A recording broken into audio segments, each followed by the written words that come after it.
জন্য বেঁচে গেল। মুখ দেখতে পেলে শেষ করে দিতাম। আর জিমিন, তোমাকে কতবার বলেছি কপাট বন্ধ করে শোবে। তুমি ভেবেছিলে আমি তাই জন্য জড়িয়ে ধরে শুয়েছিলে। সে তোমার যে কোনো সময় ক্ষতি করে দিয়ে যেতে পারতো। মা, চৌড়মন্ডির আরো নজরদারি কড়া করতে হবে। ऐसे वैसे लोग घुस आ रहे हैं तो क्या ही होगा हमारा चौकड़ी मंडी का। यहाँ पर एक टाइम है जिस टाइम में मर्द अलाउ होते हैं, पर जिमिन के कमरे में अगर उसे कुछ हो जाती तो मैं खुद को कभी भी समा नहीं कर पाती। माँ, आपको इस बारे में कुछ सोचना चाहिए कि मंडी में जो भी औरत है उसको प्रोटेक्शन के लिए कुछ सिखाना चाहिए, जिससे वो खुद की रखभाल खुद कर सके। आई होप आप समझ गई हो।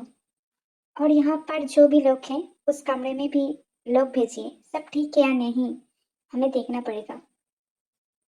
এই ঘুঙুরের ছাড়াও আমি অনেক কিছুই শিখে রেখেছি, যাতে আমি নিজেকে প্রোটেকশন দিতে পারি।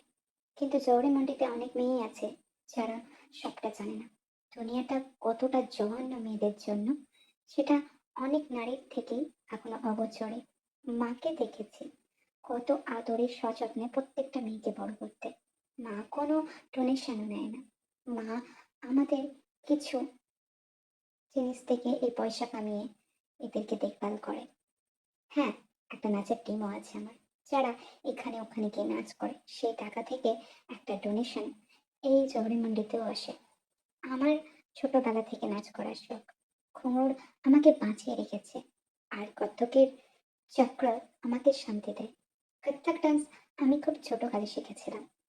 এই ডান্সে অনেক ইমোশন জড়িয়ে আছে আমার। আমার সবসময় কিছু না কিছু শিখতে ইচ্ছে করে।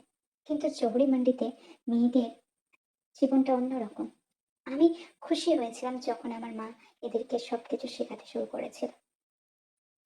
কারোর পথে বেড়ে ওঠা, কাউকে ছুঁড়ে ফেলে দেওয়া হয়েছে, কাউকে অনাকাঙ্ক্ষিতভাবে স্পর্শ করা হয়েছে, কেউ বা নিজের বাড়িতেই শ্লীলতাহানির শিকার হয়েছে। অনেক মেয়ে আছে আনাচে কানাচে জহুরি মান্ডিতে, তাদের গল্প অন্যরকম। সমাজ প্রতিটা পদে পদে মেয়েদেরকে মনে করিয়ে দেয় তারা কতটা অসহায়। মেয়েদেরকে লড়তে জানতে হয় ছোট্ট থেকে। মেয়েদেরকে শক্ত হতে হয়, জানতে হয় কিভাবে প্রতিরোধ করতে হয় সবকিছু। মেয়ে জাত হলে যে কতটা কষ্টের সেটা অনেকেই বোঝে না। কিছু কিছু জনের ভাগ্য ভীষণ আদরের সাথে লেখা হয়, আর কিছু কিছু জনের ভাগ্য ভীষণই কষ্টদায়ক। আমি যখন খুব ছোটবেলায় সবার তিরস্কার পেয়ে বড় হতে লাগলাম, আমি আয়ু বেগমের মেয়ে, চৌড়ি মন্ডিতে থাকি, আমার চরিত্রের ঠিক নেই, তখন আমি এই ঘুঙুরকে আশ্রয় করেছিলাম। এই ঘুঙুর পায়ে পড়লে আমি দুনিয়ার সবকিছু ভুলে যাই, শুধু আমার মধ্যে শান্তি খুঁজতে থাকি। জাত পাত ধর্মের ঊর্ধ্বে গিয়ে নিজেকে এক জায়গায় দেখি যেখানে শুধু আমি আর ঘুঙুর। ঘুঙুর আমাকে জড়িয়ে রেখেছে, ঘুঙুর আমাকে বাঁচিয়ে রেখেছে, আর এই ঘুঙুরের কারণে আজও আমি বেঁচে যাচ্ছি সবার মধ্যে। বেঁচে যাওয়ার অর্থ খুঁজতে হলে জানতে হবে আমাকে। আর আমি কাউকে ধরা দিতে চাই না, কারণ নারীরা প্রেমে বোকামি করে আর পুরুষরা সেই সুযোগই নেয়। আমি কারো প্রেমে পড়তে চাই না। আমি এই ঘুঙুরের মতো সারা জীবন বাঁচতে থাকবো নিজের মতো করে। मोमो, आपकी कमरा खुला हुआ क्यों है? सच बताइए, आपसे मिलने कोई आए थे? आप हमें कुछ छुपा रही है। इस जोड़ी मंडी में आपको सब कुछ अपडेट देना पड़ती है, और मेरे सामने आप झूठ पे झूठ बोल रही है। यहाँ पर कुछ मिला है, एक रुमाल, एक हैंडकरचीफ, या और आपने हमें झूठ बोला। यहाँ पर कोई नहीं आई थी, तो यहाँ पर ये मेंस की रुमाल कैसे आई? हाँ, आपने किसको बुलाया था? सच बताइए, क्यों करती हो आप ये सब? आपको तो इतना पैसा मिलता है, ज्यादातर कस्टमर आपके रूम में ही भेजती हूँ मैं। आप इतना पैसा कमाते हैं, हम वहां से कोई कुछ नहीं लेते, डोनेशन वगैरह भी कुछ नहीं लेते आपके पास। आप इतना कमाते हो, फिर भी क्या जरूरत पड़ रही थी?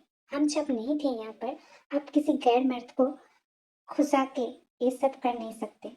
आपको जाना चाहिए, यहाँ पर भी एक कानून है। मर्द के भी आने जाने का टाइम रहती है। उस समय में आया तो ठीक है, पर आइंदा आपसे कुछ ऐसा बर्ताव हम अगर देखेंगे ना, वहां पर ही आपको यहाँ से चले जाना पड़ेगा। हमको कोई मतलब नहीं, हमें पैसा का कोई ज़रूरत नहीं। आप यहाँ से चले जाना। आपके लिए हम ऐसा रिस्क नहीं ले सकते। यहाँ पर बहुत औरत रहती है। ओके, ये जो काम किया है ना आप, इसका गुनाह कहते हैं। और इस गुनाह के लिए आपको कड़ी से कड़ी सजा दे भी सकते हैं हम, पर नहीं देंगे। एक चांस दे रही हूँ आपको, आप इसका दोबारा प्रयोग मत करिए। ओके, और हम सबको बोल रहे हैं यहाँ पर, चौड़ी मंडी में जो भी रहते हैं, कोई भी ऐसा काम मत करना, समझे? और मोमो, इस लालच के चक्कर में आप एक दिन बर्बाद हो जाओगे। समझ लो ये बात। जितनी जल्दी समझ सकोगे उतनी आपके लिए अच्छी होगी। সরি থেকে আমি ভুল করে ফেলেছি। আমি ভেবেছিলাম তুমি। আমার একটু অস্বস্তি করছিল, কারণ উনি আমাকে কিরকম যেন স্পর্শ করছিল। আমি তোমাকে কতবার বলেছি তুমি এমন ভুলটা করো না। আর কোনদিনও তুমি দরজা খুলে শোবে না, কেমন? আচ্ছা, বলছি আজ নাচ প্র্যাকটিস করবে না তেতে? করবো, একটু বাদ করবো, চিন্তা করো না। তবে এবার থেকে আমি প্রতিদিন তোমার কাছে শোবো। আজকের পর থেকে তো কোনোভাবেই তোমাকে একা ছাড়তে পারছি না। নিজের খেয়াল রাখবে। আচ্ছা, ঠিকমতো ওষুধ খেয়েছো? খেয়েছি। আমিও নাচ শিখতে চাই তোমার থেকে। শিখিয়ে দেবো, পরে শিখিয়ে দেবো। একটু সুস্থ হয়ে ওঠো তুমি। পাক্কা শিখিয়ে দেবে তো? হ্যাঁ, হ্যাঁ, শিখিয়ে দেবো। আচ্ছা তেতে, ওই যে ঘরগুলো আছে, ওখানে কি হয়? কিচ্ছু হয় না সোনা, কিচ্ছু হয় না। ওইদিকে তুমি তাকাবে না আর যাবে না। আমি তোমাকে মানা করেছি, তাই না? তেতে, কিন্তু মাঝে মাঝে খুব আওয়াজ আসে। একটা দুটো অদ্ভুত আওয়াজ আসে। এটা কি ধরনের আওয়াজ আমি বুঝতে পারি না। কিন্তু মনে হয় কেউ যেন আর্তনাদ করছে। আবার সেই আওয়াজে কিছু মারার শব্দও থাকে। কিন্তু কে কাকে মারে? এখানে তো কেউ কাউকে মারে না। সিমি, আমি তোমাকে কি করে বোঝাই? তোমাকে তো বোঝানোর কোনো উপায়ও নেই। আমাকে চুপ থাকতে হবে, কারণ আমি চাই না তুমি এখন এসব জানো। তোমার মানসিক স্থিতি ঠিক নয়, আর তোমাকে বলতেও পারবো না এসব কথা। কিন্তু আমার এখনো ভালো লাগে যে আমার মা কাউকে জোর করে না। যারা স্বইচ্ছায় এসব করতে চায় তাদেরকেই মা অনুমতি দেয়। এখানে কখনো কাউকে জোর করা হয় না। মা সবাইকে পড়াশোনা করায়, খরচা দেয়। কিন্তু জিমিন, জিমিন কেন এসব জানতে চাইছে? জিমিনকে এইসব থেকে দূরে রাখতে হবে। সেরকম হলে একটা সাউন্ড প্রুফ রুমেরও ব্যবস্থা করতে হবে। কিন্তু আমাকে ওকে আগলে রাখতেই হবে। আমি ওর সঙ্গে কোনো খারাপ কিছু হতে দিতে পারি না। ওর চোখ আমার যেন স্তব্ধ করে দেয়। ওর মায়াতে পড়ে গেছি আমি। কি করে বোঝাই ওকে যে এসব জিনিস ভীষণ কষ্টের, নিষ্ঠুর। মানুষ দায়ে পড়ে এসব কাজ করে। ও কি বুঝবে এততেও? জিমিন, ওসব বাদ দাও, খেয়ে নাও। আমি তোমার জন্য সিমাই এনেছি, এটা খেয়ে নাও, তারপর ঘুমাতে হবে। তুমি রাতে যখন ঘুমাবে তখন আমি একটু নাচ প্র্যাকটিস করে আসবো। আচ্ছা, দেখবে, আমি খেয়ে নিচ্ছি, কিন্তু তোমাকেও আমার সাথে খেতে হবে। খেয়ে নেবো, চিন্তা নেই। आयु बेगम मेरे पीछे बहुत तेवर है। तुझे पता है, इतना तेवर वो मुझसे मुकाबला भी कर चुकी है। पकड़ ही गई थी मैं, जैसे तैसे कर कर खुद का निकल के बाहर आ गई। तुझे पता है वो कितनी स्ट्रांग है। उस लड़की में कुछ तो बात है। वैसे वैसे मोमो कह रही थी आयु बेगम ने उसे जबरदस्ती रखा है। हाँ भाई, ও তো তাই বলছিল, জবরদস্তি করে ওকে রেখেছে। ও কোথায় থাকছে, কোন মহলে, কোন আস্তানায়, আমি সব জেনে এসেছি। কিন্তু তুই খুব সাবধানে যাস ভাই। হুম। আর ওই তের মধ্যে এমন তো কিছু আছে, মেয়েটা সাধারণ লাগে না। ও যদি তোকে একবার ধরে ফেলে তাহলে বাঁচবার চান্স খুব কম। তাই খুব সাবধানে যাস। আমি চাইছিলাম তুই না যাস, বাট তুই যদি যেতেই চাচ্ছিস যা। এমনিতেও রাত একটাই, কি আর থাকবে, সবাই নিশ্চয়ই নিজের রুমেই থাকবে, নিজেদের মহলে। তবুও সাবধানে যাবি ভাই। मुझे पकड़ना उतना आसान नहीं, और वो देख क्या ही कर लेगी। उसकी माँ ने मेरे महबूब को जबरदस्ती वहां पर कैद कर रखे है, और उसने कैद कर रखे हमारा मोहब्बत को।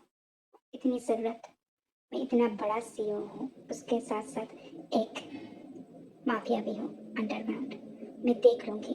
वैसे अगर कुछ इधर उधर देखा ना, मैं जौहरी मंडी को जला दूंगी। पर मेरा प्यार, मेरा महबूब, मैं उसे हाथ से नहीं जाने दूंगी। मुझे जाके देखना होगा। वैसे तेज से मेरा कोई मतलब नहीं, मैं तो सिर्फ मोमो को चाहती हूँ। पर मोमो कैसे वहां पड़ गई, क्या हुआ था, सब कुछ जानना पड़ेगा मुझे। তুই এখানে থাক, আমি আসছি। সাবধানে যাব, তুই নিজের খেয়াল রাখিস। আর যে জায়গায় চোট পেয়েছিস মলম লাগিয়ে নিস।